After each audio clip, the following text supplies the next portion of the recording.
Hello everyone, welcome to my YouTube channel. So this is my first video on YouTube, and in this lecture series I am going to cover biochemistry for MBBS first year, and starting with the short topic that is heme metabolism.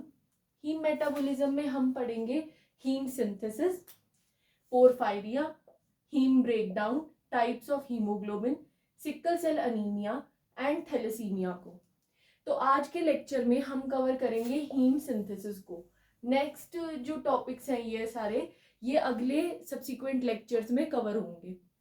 So let's start with the heme synthesis.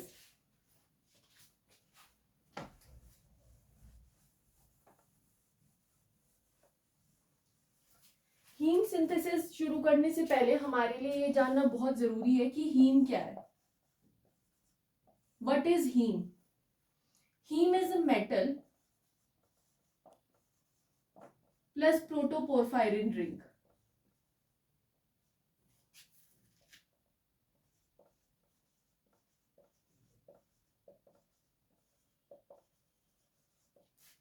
Heme is a metal plus protoporphyrin ring. Metal यहाँ पे कुछ भी हो सकता है, जैसे iron हो सकता है, कॉपर हो सकता है, जिंक हो सकता है, and it could be magnesium also. ये चार मेटल्स में से कोई भी मेटल आ सकता है हीम बनाने के लिए. और प्रोटोपोरफायरिन रिंग क्या होती है? तो let me explain it to you. सबसे पहले हमें पता होना चाहिए कि पोरफायरिनोजन क्या होता है, और हमें पता होना चाहिए पोरफायरिन क्या होता है. ये कुछ टर्मिनोलॉजीज हैं जो इस चैप्टर में यूज होंगी, तो हमें पहले हम इन टर्मिनोलॉजीज को क्लियर कर लेते हैं, फिर ही आगे बढ़ेंगे हम. मेटल तो हमें समझ आ गया कि मेटल आयरन हो सकता है, कॉपर हो सकता है, जिंक हो सकता है या मैग्नीशियम हो सकता है, राइट. जैसे कॉपर कब होता है? साइटोक्रोम में. मैग्नीशियम कब होता है? क्लोरोफिल में. ठीक है. जिंक भी एक स्पेशल केस में हो सकता है. एंड आयरन तो हमें पता ही है कि हीम में आयरन होता है हीमोग्लोबिन में जब होता है. तो अब हम पढ़ेंगे इस टर्म को, इस टर्म को एंड इस टर्म को.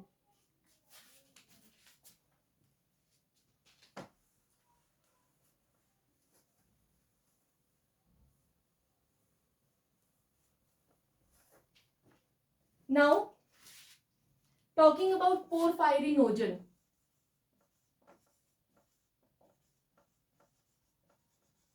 Porphyrinogen क्या होता है? It is 4 pyrrole rings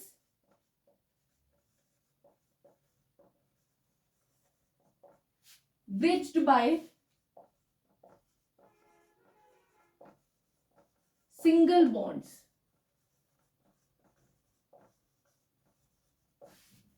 ठीक है. It is 4 pyrrole rings bridged by single bonds. जैसे कि अगर मैं बनाऊं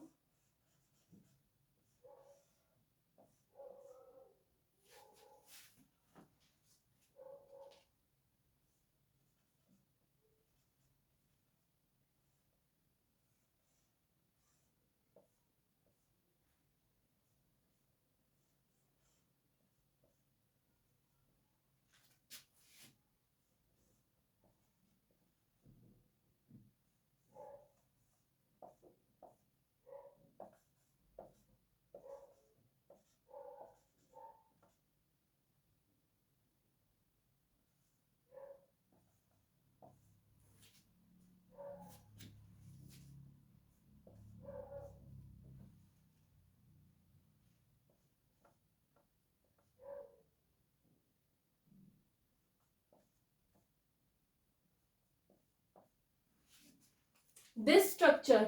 अब मैं इसको एक्सप्लेन करती हूं. ये जो एक रिंग है, ये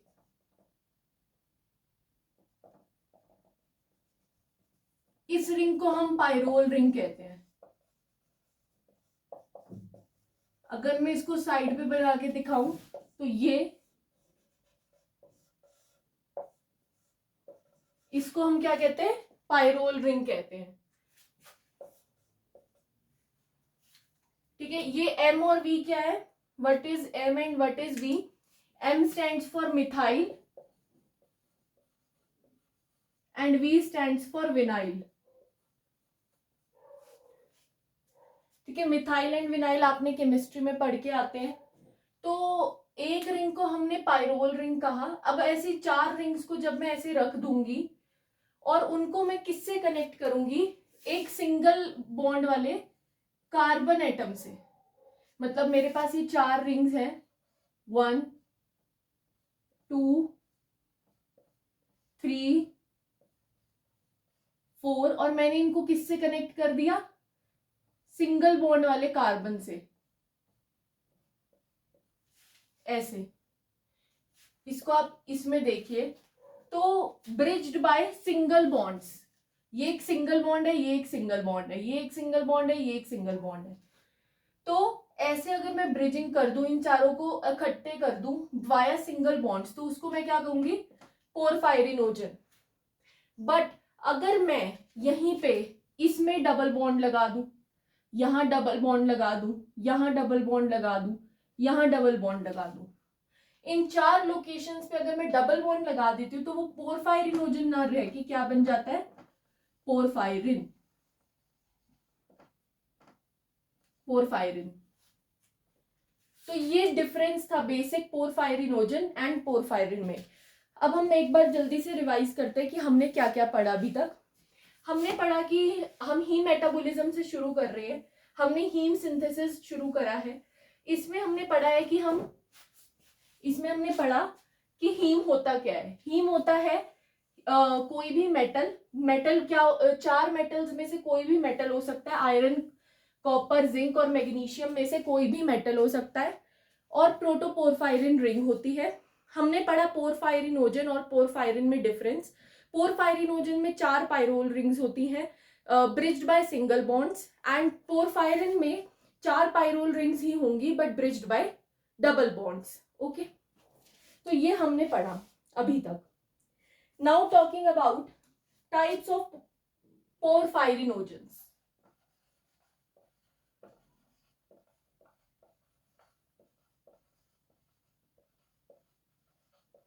आपने इसमें कंफ्यूज नहीं होना। जहां पे ओजन्स है, जहां पे क्या है वर्ड, ओजन्स, दैट मीन्स वहां क्या है, सिंगल बॉन्ड है। जिस पोरफायरिया के पीछे ओजन्स वर्ड लिखा है, that means it is bridged by single bond. और जहां पे सिर्फ पोरफायरिन लिखा है, that is bridged by double bonds.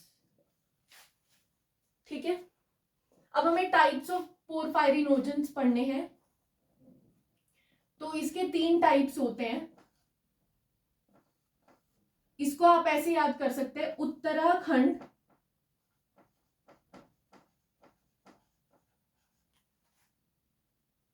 Cops. इसको कैसे याद किया, उत्तराखंड का यू ले लिया, कॉप्स मतलब पुलिस, राइट, तो सी और पी ले लिया, तो यूसीपी। ये 3 अल्फाबेट्स लेने हैं हमें। हमने क्या बनाया, यूसीपी। तो पोरफायरिनोजन्स जो होते हैं वो 3 टाइप के होते हैं, यूरोपोरफायरिनोजन,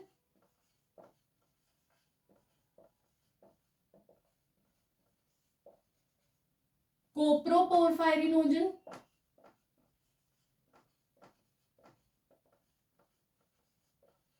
and प्रोटोपोरफायरिनोजन।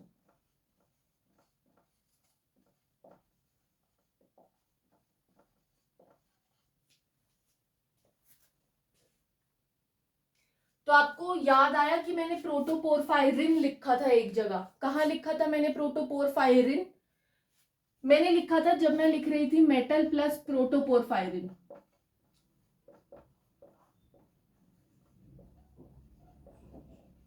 Is equal to heme. तब मैंने प्रोटोपोरफायरिन वर्ड लिखा था, प्रोटो वर्ड मैंने तब यूज किया था। तो आपको पता होना चाहिए कि सबसे पहले हमें ये पता होना चाहिए कि पोरफायरिनोजन एक टर्म होती है, एक होती है पोरफायरिन। पोरफायरिनोजन, ओजन जहां होगा वहां सिंगल बॉन्ड ब्रिजेस होंगे, जहां पोरफायरिन होगा वहां डबल बॉन्ड ब्रिजेस होंगे। अब पोरफायरिनोजन्स के 3 टाइप्स हैं, यूसीपी, यूरोपोरफायरिनोजन, कोप्रोपोरफायरिनोजन, प्रोटोपोरफायरिनोजन। सिमिलरली पोरफायरिन के भी 3 टाइप्स होंगे, यूरोपोरफायरिन, कोप्रोपोरफायरिन एंड प्रोटोपोरफायरिन। उसमें से जो प्रोटोपोरफायरिन है वो जब मेटल के साथ कंबाइन करता है तब वो हीम बनाता है। This is the concept. Now अब हम एक एक करके इनका स्ट्रक्चर देख लेंगे।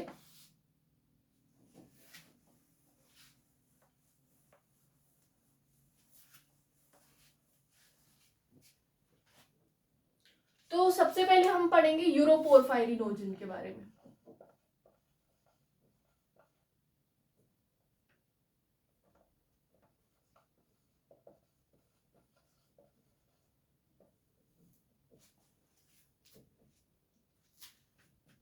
तो इसको अब मैं, जैसे मैंने आपको पिछले उसमें बना के दिखाया, अब मैं इसको ऐसे बनाऊंगी। This is it's representation.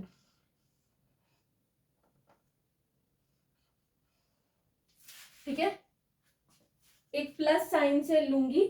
और यूरोपोरफायरिनोजन भी दो टाइप के होते हैं, एक होता है 1, एक होता है 3। 2 नहीं होता, 1 होता है और 3 होता है। ठीक है, अब आपने एक निमोनिक याद करना है, दैट इज आप एमपी में मूवी देखते हैं। दैट इज आप एमपी यानी मध्य प्रदेश में मूवी यानी कि एमवी, ठीक है, देखते हैं। तो आप एमपी में मूवी देखते हैं। ठीक है, अब मैंने क्या करना है, जैसे मैंने ये रिप्रेजेंटेशन बनाई, जो यूरोपोरफायरिनोजन होता है वहां पे क्या होता है, यहां पे acetyl group, A for acetyl, ठीक है, P for propionyl, M for methyl, V for vinyl. ठीक है, ये हम केमिस्ट्री में पढ़ते हैं, एसिटाइल, प्रोपियोनिल, मिथाइल, विनाइल, वही वाले। तो यहाँ पे ए लगाना है, यहाँ पी लगाना है, यहाँ ए लगाना है, यहाँ पी लगाना है, यहाँ ए लगाना है, यहाँ पी लगाना है, यहाँ ए लगाना है, यहाँ पी लगाना है। तो ये कौन सा वाला यूरोपोरफायरिनोजन बना, ये बना 1 वाला, ये बना 1 वाला। बट अगर मैं यहाँ पे इसको इंटरचेंज कर दूं, यहां पे कर दूं पी और यहां कर दूं ए, तो ये कौन सा बन जाएगा, 3 वाला। ठीक है, तो आपने ये याद रखना है कि ये इसकी रिप्रेजेंटेशन है, किसकी, पोरफायरिनोजन्स की। हम क्या पढ़ रहे हैं, यूरोपोरफायरिनोजन पढ़ रहे हैं, जिसमें क्या आएगा, एपी। तो हमारा क्या हो गया, कंप्लीट एपी हो गया, एपी डन। ओके, अब हम पढ़ेंगे कोप्रोपोरफायरिनोजन अब हम पढ़ेंगे।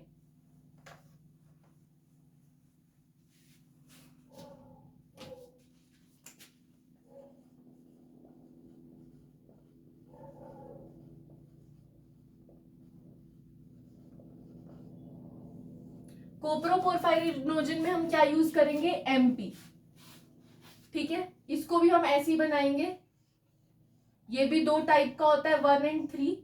यहाँ पे एम, यहाँ पे पी, यहाँ पे एम, यहाँ पे पी, यहाँ पे एम, यहाँ पे पी, यहाँ पे एम, यहाँ पे पी। तो ये कौन से वाला हुआ, 1 वाला हुआ।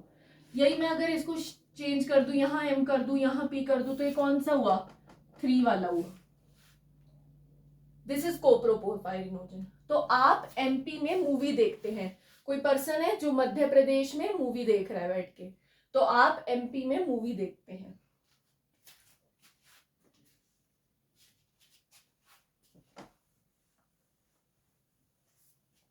एक होता है प्रोटोपोरफायरिनोजन।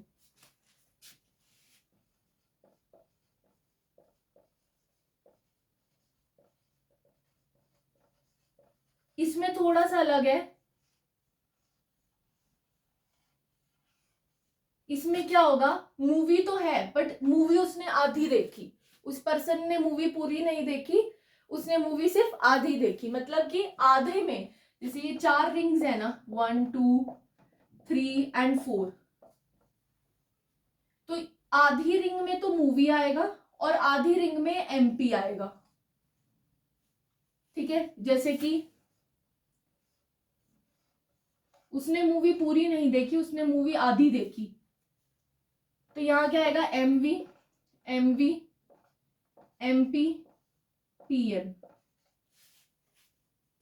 ठीक है, तो ये हो गया हमारे पास प्रोटोपोरफायरिनोजन। हमने मूवी आधी देखी, मूवी में एम और वी आधी जगह पे आया है, बाकी जगह पे एम पी आया है। तो ये हो गया हमारा प्रोटोपोरफायरिनोजन। अब हमें ना इनको इंटरचेंज करना आना चाहिए। अभी तक हमने कितने निमोनिक्स किए, पहले हम उनको रिवाइज कर लेते हैं जल्दी से।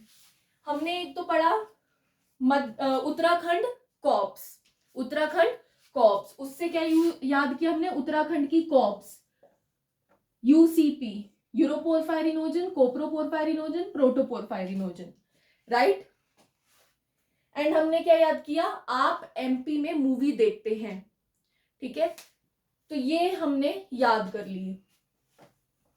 अब हमें ना यू को सी में और सी को पी में कन्वर्ट करना है, यू को सी में और सी को पी में कन्वर्ट करना है। तो एक तो मेथड है कि आप इसको क्रैम कर लें, बट हम समझ के करेंगे तो हमें ज्यादा टाइम तक याद रहेगा। तो हम समझ के करते हैं कि यूरोपोरफायरिनोजन में क्या ग्रुप्स थे, आप, कोप्रोपोरफायरिनोजन में क्या था, एमपी में, प्रोटो में क्या था, मूवी देखते हैं, और एमपी भी था। दो जगह पे क्या था, एमवी था, और दो जगह पे क्या था, एमपी था, right. Wait a minute, yes, तो दो जगह पे एमवी था, दो जगह पे एमपी था, राइट। तो अब हमें क्या है, ये एसिटाइल ग्रुप है, इसको हमने मिथाइल में कन्वर्ट करना है। एसिटाइल क्या होता है, CH3COO, एसिटिक एसिड का CH3COOH होता है ना, तो एसिटाइल ग्रुप ये हो गया और मिथाइल ग्रुप CH3 हो गया। मतलब कि, और पी तो पी ही रहा, मतलब कि हमें एसिटाइल को मिथाइल में कन्वर्ट करना है, मतलब कि मुझे ये CO2 को हटाना है, CO2 को रिमूव करना है। तो दैट मीन्स मैं क्या यूज करूंगी यहाँ पे, डी कार्बोक्सिलेज। कौन सा एंजाइम यूज करूंगी, डी कार्बोक्सिलेज, ठीक है। तो ये AM में कन्वर्ट हो जाएगा, ठीक है। अब जो हमें पता होना चाहिए दैट इज कि जो विनाइल होता है, ये जो विनाइल है इट इज अनसैचुरेटेड, और जो प्रोप्यूनिल है it is saturated. Saturated unsaturated सबको पता होंगे 12th क्लास 11th क्लास से। तो जो विनाइल होता है वो अनसैचुरेटेड होता है, जो प्रोप्यूनिल होता है वो सैचुरेटेड होता है। मतलब कि हमें करना क्या है, अब हमें सैचुरेटेड कोई चीज है उसको हमें अनसैचुरेटेड में कन्वर्ट करना है। जैसे कि मेरे पास ये है CH3CH3, एग्जाम्पल है ये, CH3CH3 है, ये क्या है, सैचुरेटेड है। अगर मुझे इसको CH2CH2 में कन्वर्ट करना है तो मुझे क्या करना पड़ेगा, हाइड्रोजन को रिमूव करना पड़ेगा, एक हाइड्रोजन यहां से, एक हाइड्रोजन यहां से। हाइड्रोजन के रिमूवल को क्या कहते हैं, ऑक्सीडेशन। तो that means I want which enzyme, oxidase, oxidase enzyme का यूज करना पड़ेगा मुझे। तो हमने ये तो समझ लिया कि यहां से यहां जाने में हमें डी कार्बोक्सिलेज लगेगा और यहां से यहां जाने में हमें ऑक्सीडेज लगेगा, ठीक है।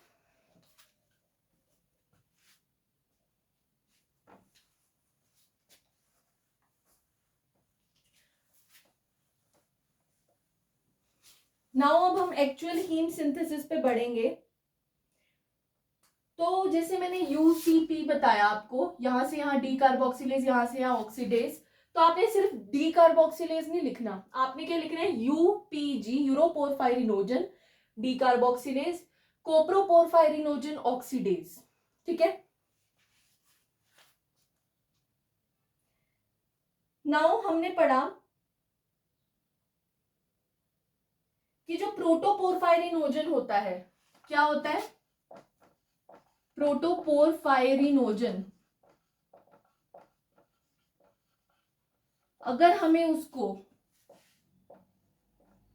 प्रोटोपोरफायरिन में कन्वर्ट करना है तो मैं क्या यूज करूंगी, देखो ओजन लगा है मतलब कि सिंगल बॉन्ड होगा, ओजन नहीं लगा, दैट मीन्स डबल बॉन्ड होगा। तो सिंगल बॉन्ड को डबल बॉन्ड में अभी मैंने कन्वर्ट करना बताया, क्या करेंगे, ऑक्सीडेज करेंगे, ऑक्सीडेशन करेंगे, हाइड्रोजन का रिमूवल करेंगे। तो यहां पे भी क्या लगेगा, ऑक्सीडेज। पूरा नाम क्या होगा इसका, प्रोटोपोरफायरिनोजन ऑक्सीडेज, पीपीजी, पीपीजी ऑक्सीडेज। जैसे यूरोपोरफायरिनोजन की शॉर्ट फॉर्म पता है आपको बुक्स में क्या दिखेगी, यूपीजी, यूरोपोरफायरिनोजन, सीपीजी, कोप्रोपोरफायरिनोजन, पीपीजी, प्रोटोपोरफायरिनोजन। तो ये देखिए घबराना नहीं है कि ये तो पढ़ा ही नहीं हमने, ठीक है। नाउ अब हम एक्चुअल हीम सिंथेसिस पे बढ़ेंगे। इसके लिए हमें एक कहानी सुननी है हीम सिंथेसिस को याद करने के लिए, राइट। बहुत फनी सी कहानी है। सबसे पहले तो ये पता हो कि हीम सिंथेसिस होता कहाँ है। जहां पे भी आरबीसी बनेंगे वहां पे हीम सिंथेसिस को होना पड़ेगा, राइट। क्योंकि हीम कहाँ इनकॉर्पोरेट होगा, एट द एंड आरबीसीज में, और थोड़ी और जगह पे भी यूज होगा, जैसे कि क्लोरोफिल में, साइटोक्रोम्स में हीम होता है, ठीक है। तो हमें मेनली 2 साइट्स पढ़नी है, that is bone marrow and 1 is liver. इन दोनों साइट्स में हीम सिंथेसिस होता है। बोन मैरो को कई बुक्स में क्या लिख देते हैं, आरबीसी प्रिकर्सर्स, क्या लिख देते हैं, आरबीसी प्रीकर्सर्स। तो उसमें कंफ्यूज नहीं होना, ठीक है, कि आरबीसी प्रिकर्सर्स कहाँ बनते हैं, बोन मैरो में बनते हैं, ठीक है। तो बोन मैरो की जगह हम कई बार आरबीसी प्रिकर्सर्स वर्ड भी पढ़ लेते हैं, ठीक है। अब हमें पता होना चाहिए कि इसकी साइट क्या होती है, साइटोसोल प्लस माइटोकॉन्ड्रिया। इन दोनों जगह पे ये होता है, साइटोसोल में भी होता है और माइटोकॉन्ड्रिया में भी होता है, ठीक है। अब हम इनके स्टेप्स पढ़ते हैं। इससे पहले हम एक कहानी सुनेंगे। एक बच्चा है, वो पबजी खेल रहा है। एक बच्चा है, there is a child who is playing PUBG on his phone, and उसको बहुत प्यास लगी, उसका जो गला है वो सूखने लगा।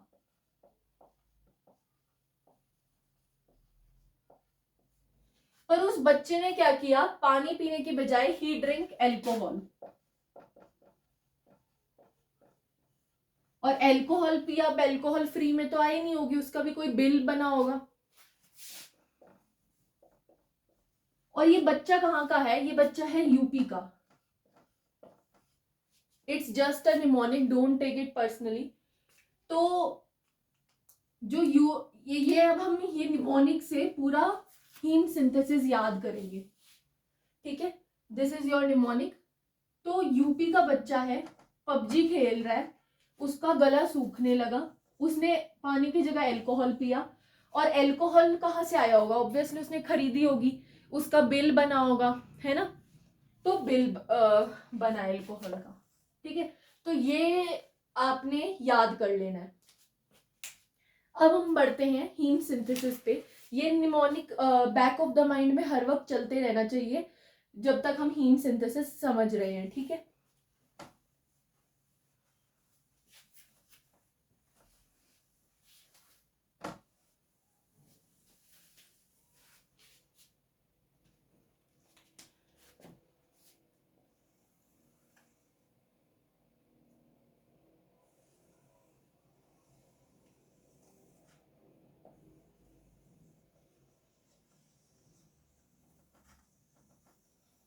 ये क्या बनाया मैंने, ये बनाया माइटोकॉन्ड्रिया। हालांकि ये लग नहीं रहा, बट इट्स माइटोकॉन्ड्रिया। और ये सारी स्पेस क्या है, दिस इज साइटोसोल, ठीक है। अब आपको क्या है, गला सूख रहा है किसी बच्चे का, ठीक है। दैट मीन्स अब हमने इसमें से क्या लेना है, गला प्लस सूख, राइट। जी एस और आला, ये 3 वर्ड्स हमने लेने हैं. G stand for glycine, S stand for succinyl कोए,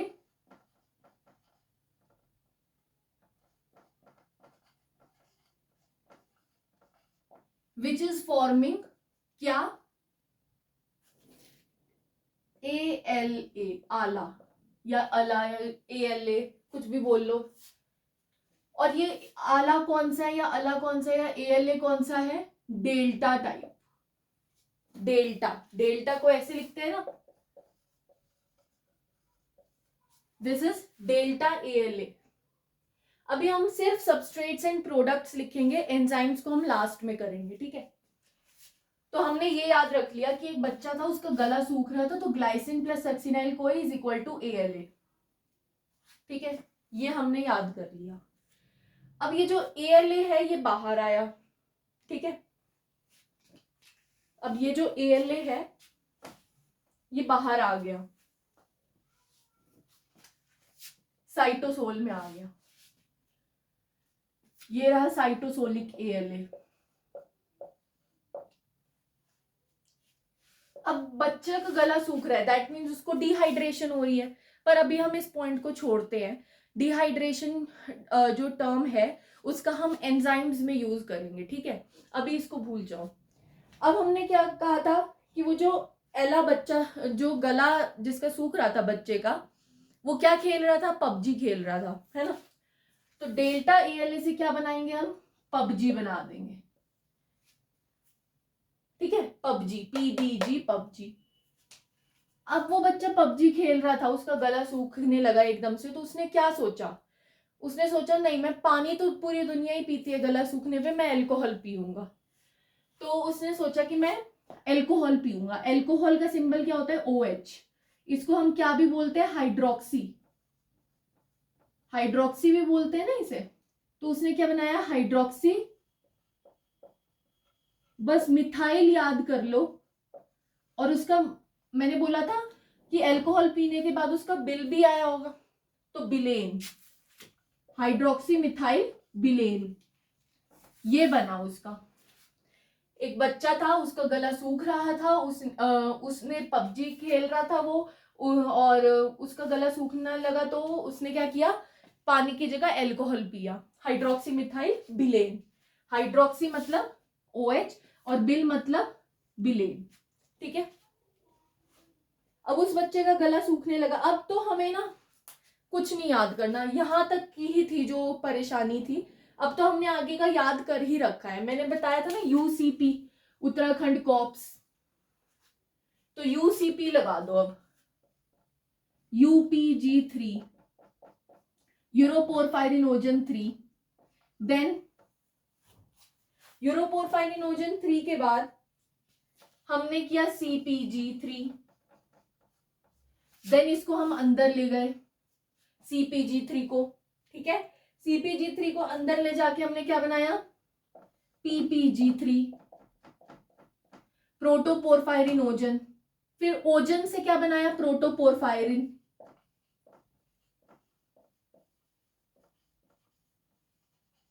फिर हमने इसमें किसको इनकॉर्पोरेट किया, मेटल को.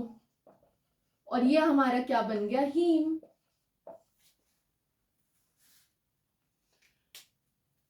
तो ये पूरा हीम सिंथेसिस है.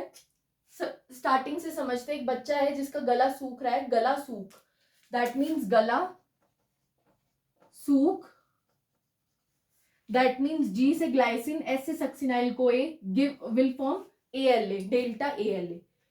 अब ये जो डेल्टा ALA ये बाहर आया, साइटोसोल में आ गया. इसने क्या किया, अब ये पबजी खेल रहा था तो PBG बना लिया इसने.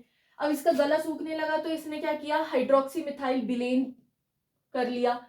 अब हमने आगे का तो हमें पता ही है, उत्तराखंड कॉप्स लिख के, UCP लिख के, फिर मैंने बोला था ना कि प्रोटोपोरफायरिनोजन से प्रोटोपोरफायरिन बनाएंगे, फिर उसमें मेटल इनकॉर्पोरेट करके हीम बना देंगे.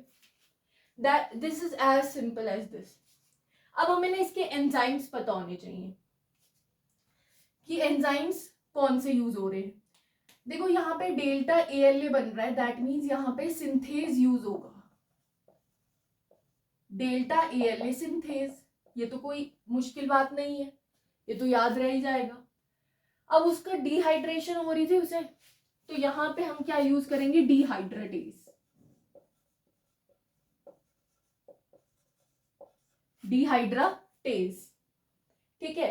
अब मैंने यहाँ पे एक चीज लिखी नहीं है पर मैं अभी बता देती हूँ।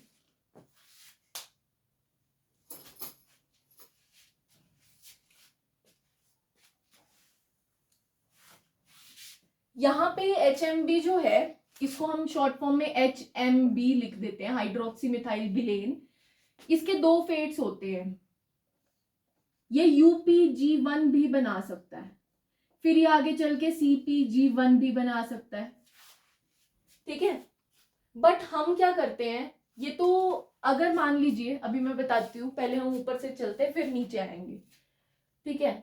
तो यहाँ डिहाइड्रेटेज हो गया, यहाँ सिंथेज हो गया। अब हमें यहाँ हम क्या बना रहे हैं, HMB, तो दैट मीन्स हम यहाँ क्या लिखेंगे, HMB सिंथेज। अब आपको एक चीज छोटी सी याद करनी पड़ेगी कि यहाँ पे एमोनिया रिलीज होता है, इस स्टेप में एमोनिया रिलीज होता है, तो इसीलिए इसी एंजाइम को, HMB सिंथेज का ही दूसरा नाम क्या है, PBG डीएमिनेज। इसी एंजाइम का तीसरा नाम भी है, इसी एंजाइम का एक और नाम है, दैट इज UPG1 सिंथेज, ठीक है। UPG1 सिंथेज, इसी एंजाइम का तीसरा नाम क्या है, UPG1 सिंथेज।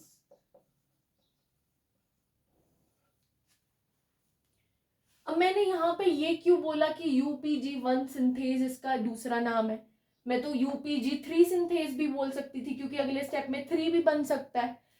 देखिए, इस स्टेप में जो एंजाइम चाहिए होता है वो है UPG3 synthase,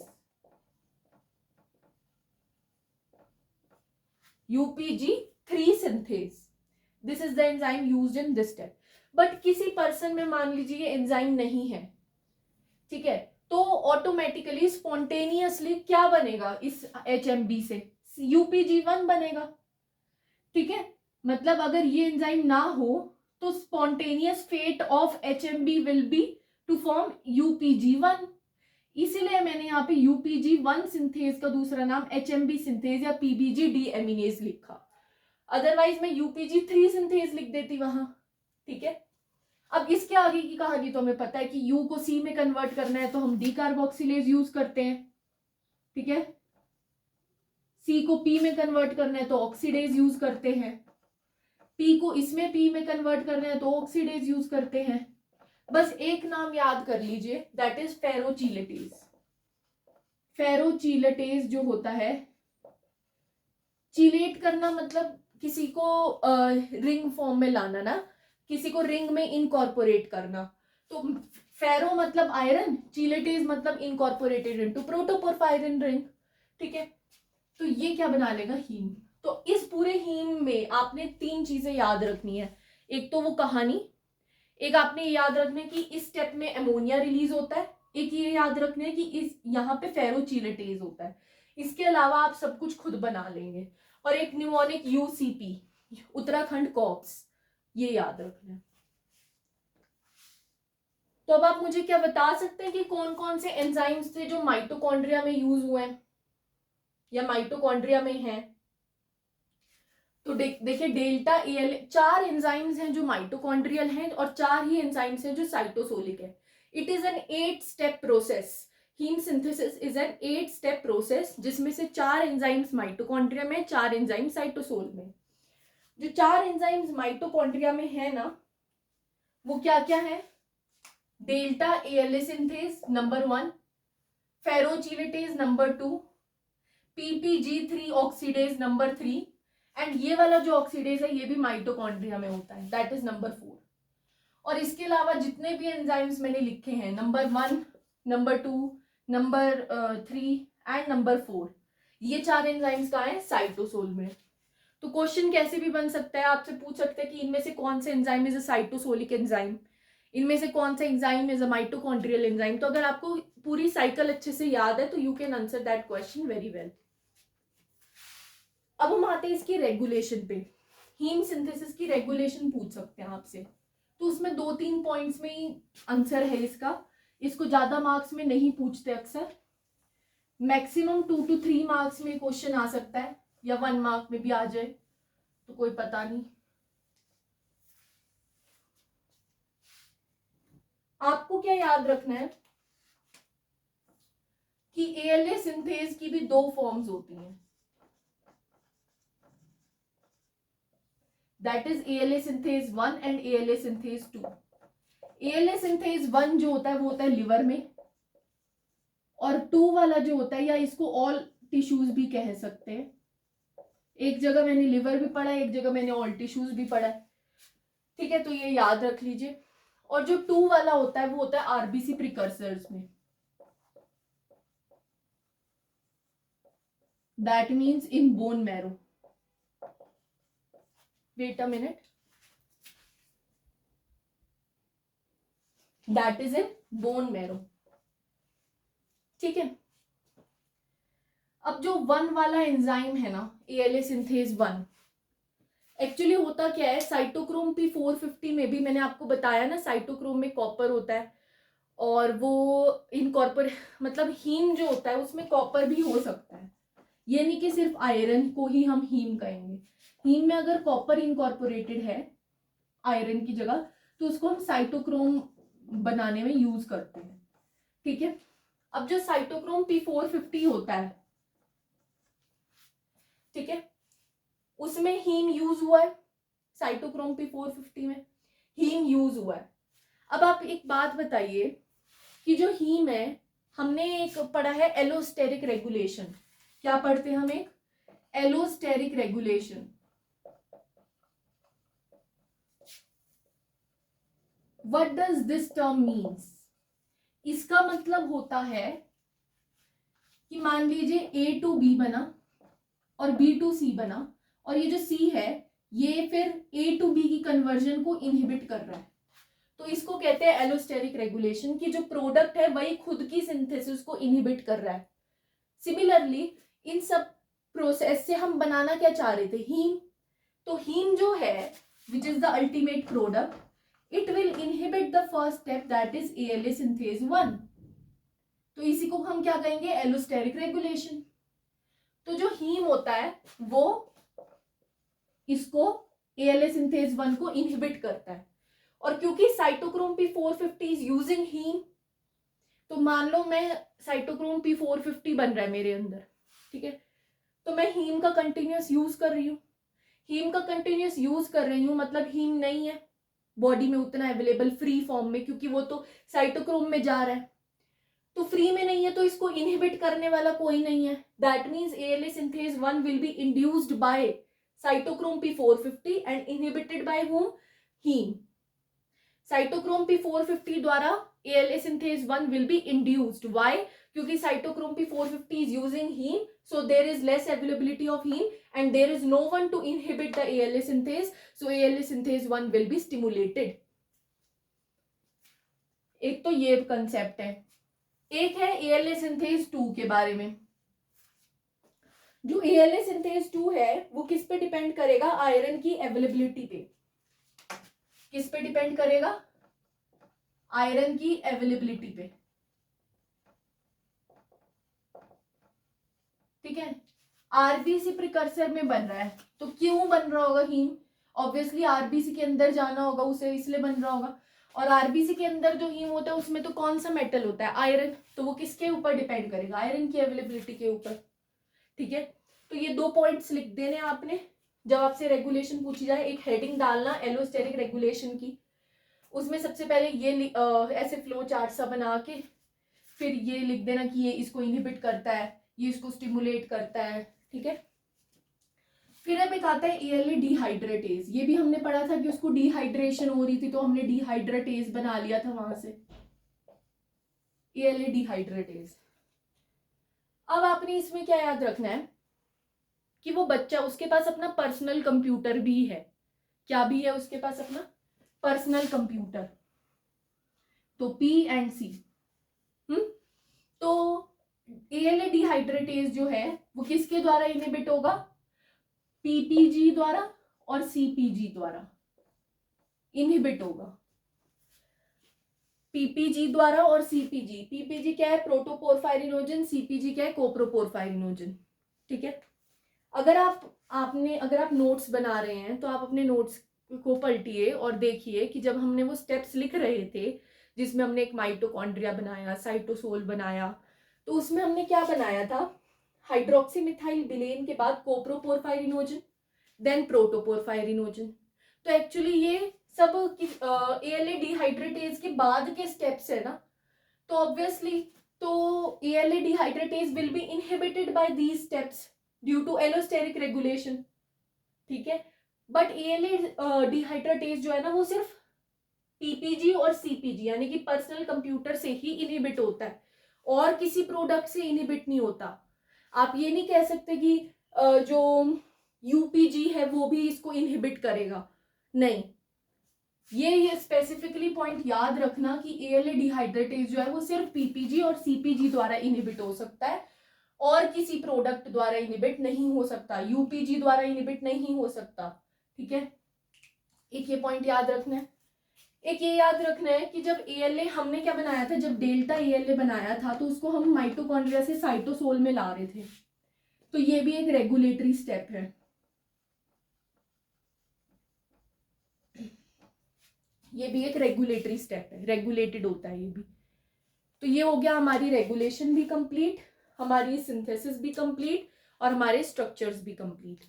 so with this we come to the end of today session, जिसमें हमने क्या सीखा? हीम सिंथेसिस सीखा, हमने UPG, CPG, PPG के स्ट्रक्चर्स बनाने सीखे, इनको इंटर कन्वर्ट कैसे करते हैं वो सीखा, हमने एंजाइम्स के नाम सीखे, हमने रेगुलेशन सीखा। And with this we wrap up today for today and thank you for watching my video. अगर आपको अच्छा लगा तो प्लीज़ लाइक कर दीजिए and stay tuned for upcoming videos. Bye bye.